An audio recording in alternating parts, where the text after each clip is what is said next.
Bismillahirrahmanirrahim. Assalamualaikum warahmatullahi wabarakatuh.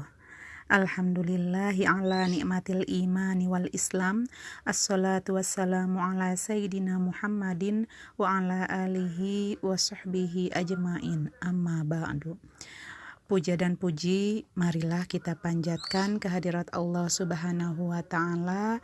Sholawat beserta salam semoga tercurah limpahkan kepada baginda alam, yakni Habibana wa Nabiyana wa Khalilana Muhammad sallallahu alaihi wasallam. Alhamdulillah, pada kesempatan kali ini kita bertemu kembali pada materi pendidikan agama Islam, yang mana di sini Ibu akan membahas tentang zikir dan doa setelah sholat. Simak baik-baik ya. Berzikir setelah sholat. Zikir artinya mengingat Allah. Secara istilah, zikir artinya mengingat Allah dengan hati, dengan lisan, ataupun dengan perbuatan. Dan dengan maksud untuk lebih mendekatkan diri kepadanya. Mengingat Allah adalah bagian dari keimanan kita bahwa hanya Allah satu-satunya Tuhan yang Maha Kuasa. Orang yang berzikir berarti selalu mengingat Allah pada setiap waktu, dimanapun ia berada. Allah Subhanahu wa ta'ala berfirman, A'udzu billahi minasyaitonir rajim. Ya ayyuhallazina amanu dzkurullaha dzikran katsira. Yang artinya, hai orang-orang yang beriman, berzikirlah dengan menyebut nama Allah. Zikir yang sebanyak-banyaknya. Quran Surah Al-Ahzab. Zikir merupakan perbuatan yang sangat dianjurkan karena dapat menenteramkan hati dan bukti cinta kita sebagai seorang hamba kepada penciptanya. Selain itu juga, zikir sebagai salah satu bentuk rasa syukur kita atas segala karunia-Nya, sehingga kita tidak menjadi manusia yang mengingkari nikmat Allah Subhanahu wa ta'ala. Berzikir memberikan banyak manfaat. Beberapa manfaat zikir diantaranya adalah 1. Dapat menenangkan dan melembutkan hati. 2. Tidak mudah marah atau emosi. 3. Selalu melakukan pekerjaan dengan baik dan ikhlas, yakni hanya untuk mencari keridhaan Allah Subhanahu wa ta'ala. Yang keempat, mempertebal keimanan kepada Allah Subhanahu wa ta'ala. Yang kelima, berzikir dapat memperbanyak pahala. Berzikir dapat dilakukan kapan saja dan di mana saja. Berzikir sangat dianjurkan sesudah melaksanakan sholat, sesudah mengucapkan salam, lanjutkan dengan berzikir. Zikir dengan hati ialah zikir dengan memusatkan pikiran dan hati kepada Allah Subhanahu wa ta'ala, karena memperhatikan kebesaran dan kekuasaan ciptaannya. Zikir dengan lisan atau dengan ucapan ialah zikir dengan cara menyebut nama Allah atau mengucapkan kalimat thayyibah yang mengandung nama Allah Subhanahu wa ta'ala.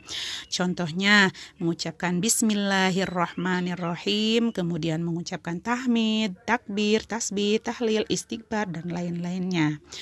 Zikir dengan perbuatan.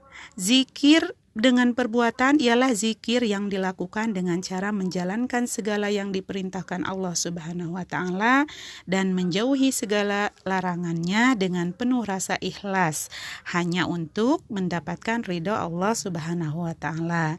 Contohnya, sholat, menolong orang lain, menuntut ilmu, silaturahim, dan amalan-amalan lain yang diperintahkan agama.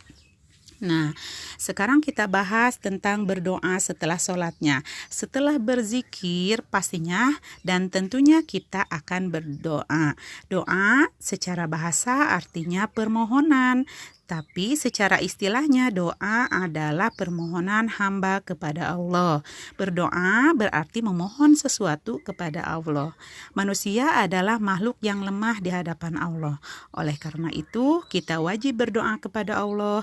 Tujuan dari berdoa adalah agar Allah memberikan perlindungan, mengabulkan keinginan kita, dan memberikan keselamatan hidup baik di dunia maupun di akhirat kelak. Doa dalam agama Islam merupakan ibadah yang sangat besar kedudukannya. Doa merupakan salah satu ibadah yang menjadikan seorang hamba semakin dekat dengan Allah Subhanahu wa Ta'ala. Doa adalah senjata orang yang beriman, karena dengan doa seorang hamba dengan sendirinya telah menyatakan kelemahan, kebutuhan sekaligus kekurangannya akan pertolongan dari Zat penguasa alam semesta, yaitu Allah Subhanahu wa Ta'ala. Sebagai hamba yang beriman, kita diperintahkan untuk selalu berdoa dan memohon pertolongan hanya kepada Allah semata. Dalam surat Al-Mu'min ayat 60 dijelaskan. A'udzu billahi minasyaitonir rajim.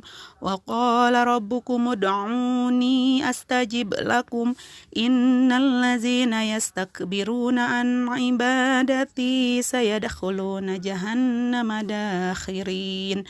Yang artinya, dan Tuhanmu berfirman, berdoalah kepadaku, niscaya akan kuperkenankan bagimu. Sesungguhnya orang-orang yang menyombongkan diri dari menyembahku akan masuk neraka jahanam dalam keadaan hina dina. Na'udzubillah summa na'udzubillah. Nah, sekarang kita bahas keutamaan dalam berdoa, yaitu doa orang beriman itu pasti dikabulkan oleh Allah Subhanahu wa Ta'ala dalam 3 cara. Yang pertama, dikabulkan secara langsung apa yang kita minta. Yang kedua, dihindarkan dari suatu bahaya atau bencana. Yang ketiga, ditangguhkan ke satu masa, misalnya ke masa lain, misalnya di akhirat, yang mana kelak akan diberikan pahala sesuai dengan permintaannya itu. Kemudian, keutamaan berdoa adalah terhindar dari bahaya dan musibah. Dan lagi, doa merupakan jalan yang harus dilalui dalam mencapai sesuatu yang diharapkan. Juga dengan berdoa, kita akan dapat merasakan kehebatan dan keagungan Allah Subhanahu wa Ta'ala dan betapa lemahnya kita sebagai hambanya. Dan dalam berdoa pun ada adab-adabnya. Mari kita bahas adab-adab dalam berdoa. Yang pertama, menghadap kiblat. Yang kedua, menengadahkan kedua tangan. Yang ketiga, bersungguh-sungguh dan khusyuk kepada Allah. Yang keempat, memulainya dengan membaca tasbih dan tahmid. Yang kelima, berdoa dengan sikap yang sopan. Kemudian selanjutnya cukup berbisik dan tidak mengeraskan suara sebagaimana berzikir. Kemudian selanjutnya harus yakin bahwa Allah Subhanahu wa Ta'ala akan mengabulkan doa kita. Dan lanjut mengutamakan tawajuh. Apa itu tawajuh? Tawajuh itu artinya menghadapkan atau mendekatkan diri kepada Allah. Dan kemudian dalam keadaan suci atau berwudu juga mengusapkan kedua tangan ke muka setelah selesai berdoa. Nah, hanya itu pelajaran kita hari ini. Mudah-mudahan banyak manfaatnya untuk kita semua. Terima kasih atas perhatiannya. Wassalamualaikum warahmatullahi wabarakatuh.